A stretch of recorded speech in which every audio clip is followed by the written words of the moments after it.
പാർലമെന്റിന്റെ ശൈത്യകാല സമ്മേളനം അവസാനിച്ചിരിക്കുകയാണ്. ചരിത്രത്തിലെ ഏറ്റവും ദൈർഘ്യമേറിയ ശൈത്യകാല സമ്മേളനം അവസാനിക്കുമ്പോൾ പ്രതിപക്ഷത്തിന്റെ നേതൃനിരയിലേക്ക് പ്രിയങ്ക ഗാന്ധി ഇരുപ്പുറപ്പിച്ചു കഴിഞ്ഞു. സമ്മേളനത്തിന്റെ ആദ്യാവസാനം വരെ രാഹുൽ ഗാന്ധിയുടെ അഭാവത്തിൽ കോൺഗ്രസിനെ നയിച്ചത് പ്രിയങ്ക ഗാന്ധിയാണ്.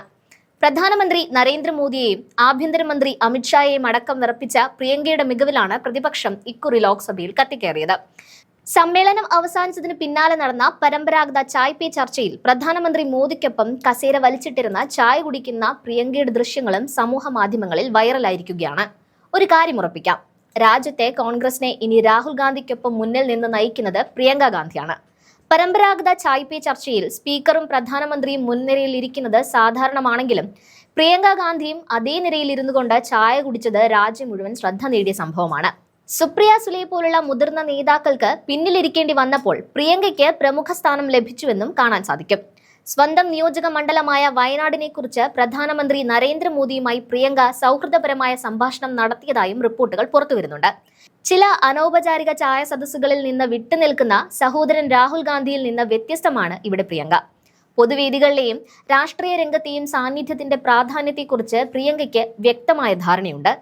വയനാട്ടിലെ ദേശീയപാതയെക്കുറിച്ച് ചർച്ച ചെയ്യാൻ നിതിൻ ഗഡ്കരിയുമായി കൂടിക്കാഴ്ച നടത്താൻ വിനയപൂർവ്വം പ്രിയങ്ക നടത്തിയ ശ്രദ്ധേയമായ ഇടപെടൽ നടത്തിയതിന് പിറ്റേ ദിവസമാണ് ഈ ചായ് പേ ചർച്ചയിലെ പ്രിയങ്കയുടെ പ്രമുഖ സാന്നിധ്യമുണ്ടായത്. കേന്ദ്രമന്ത്രിയുടെ സമ്മേളനത്തിന് ശേഷം അദ്ദേഹത്തെ കാണാൻ ഉടനെ ക്ഷണം ലഭിച്ചത് പാർട്ടികൾക്കിടയിലുള്ള ബന്ധങ്ങൾ കൈകാര്യം ചെയ്യാനുള്ള പ്രിയങ്കയുടെ കഴിവിന് അടിവരയിടുന്ന ഘടകമാണ്. സമ്മേളനത്തിന്റെ അവസാന ദിനങ്ങളിൽ നിന്ന് രാഹുൽ ഗാന്ധി വിട്ടുനിന്നപ്പോൾ പ്രിയങ്ക പാർലമെന്റിൽ കാര്യമായി നേതൃത്വം ഏറ്റെടുത്ത് കഴിഞ്ഞിട്ടുണ്ട്. എല്ലാ ദിവസവും രാവിലെ 9:30 എത്തുകയും പരമാവധി സഭാ നടപടികളിൽ പങ്കെടുക്കുകയും മാധ്യമ ഇടപെടൽ നടത്തുകയും ചെയ്യുന്നുണ്ട്. ഓപ്പറേഷൻ സിന്ദൂർ പോലുള്ള ചർച്ചകളിൽ മുമ്പ് ഒഴിവാക്കപ്പെട്ടതായി തോന്നിയ മനീഷ് തിവാരി, ശശി തരൂർ തുടങ്ങിയ വിമത ശബ്ദങ്ങളെ കൂട്ടിയോജിപ്പിക്കാനുള്ള തീരുമാനം അവരുടേതായിരുന്നു. പരിചയസമ്പന്നരായ ഈ നേതാക്കളെ ഒഴിവാക്കുന്നതിലൂടെ പാർട്ടി BJPക്ക് അവസരം നൽകുകയാണെന്ന് പ്രിയങ്കയ്ക്ക് തോന്നിയിട്ടുണ്ടാകണം. അമ്മ സോണിയാഗാന്ധിയെ പോലെ പ്രിയങ്കയും എല്ലാവരെയും ഉൾക്കൊള്ളുന്ന രാഷ്ട്രീയ ശൈലിയിൽ വിശ്വസിക്കുന്നതായി തോന്നിപ്പിക്കുന്ന പ്രവർത്തികളാണ് പ്രിയങ്കയുടെ ഭാഗത്തു നിന്ന് ഉണ്ടാകുന്നത്. പാർട്ടിക്കുള്ളിലെ ഭിന്നതകൾ BJPക്ക് രാഷ്ട്രീയ ആയുധങ്ങൾ നൽകുന്നില്ലെന്ന് പ്രിയങ്ക ഉറപ്പാക്കുന്നുണ്ട്. ലോക്സഭയിൽ പ്രധാനമന്ത്രിയോട് വന്ദേമാതരം പോലുള്ള സംവേദനാത്മക വിഷയങ്ങളിൽ നേരിട്ട് ഏറ്റുമുട്ടാനും പ്രിയങ്ക മടിച്ചു നിന്നില്ല. ഇത് പല പാർട്ടി അംഗങ്ങളും കൈകാര്യം ചെയ്യാൻ വിമുഖത കാണിച്ച വിഷയമാണെന്നും കാണാൻ സാധിക്കും. പരിഹാസത്തിന് രാഹുൽ ഗാന്ധിയെ എളുപ്പത്തിൽ BJPക്ക് ലക്ഷ്യമിടാമെങ്കിലും പ്രിയങ്കയുടെ ശാന്തതയും ദീർഘകാല പക വെച്ച് പുലർത്താതിരിക്കാനുള്ള കഴിവും പ്രിയങ്കയെ വ്യത്യസ്തയാക്കുന്നുണ്ട്. തന്ത്രജ്ഞൻ പ്രശാന്ത് കിഷോറുമായുള്ള ബന്ധം വീണ്ടും ശക്തമായതിനെക്കുറിച്ചുള്ള കിംവദന്തികളും ഉയർന്നിട്ടുണ്ട്.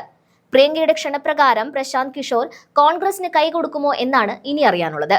എന്തായാലും ശൈത്യകാല സമ്മേളനം അവസാനിക്കുമ്പോൾ കോൺഗ്രസിൽ 2 ശക്തി കേന്ദ്രങ്ങൾ ഉയർന്നു വരുന്നത് അവഗണിക്കാനാവാത്തതായി മാറുകയാണ്. രാഹുൽ ഗാന്ധി എന്ന പ്രതിപക്ഷ നേതാവ് പ്രത്യയശാസ്ത്രപരമായ പ്രചാരണങ്ങളുടെ മുഖമായി തുടരുമ്പോൾ പാർട്ടിയുടെ തന്ത്രപരമായ ആസൂത്രണവും ദിനംപ്രതിയുള്ള നടത്തിപ്പും ഇനി മുതൽ പ്രിയങ്കയുടെ ജോലിയായി മാറുകയാണ്.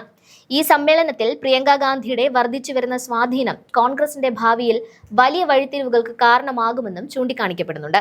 എന്തായാലും മോദിക്കൊപ്പം ആത്മവിശ്വാസത്തോടെ ചർച്ചയ്ക്കിരിക്കുന്ന പ്രിയങ്കയുടെ ദൃശ്യങ്ങളും കണ്ടുനോക്കാം.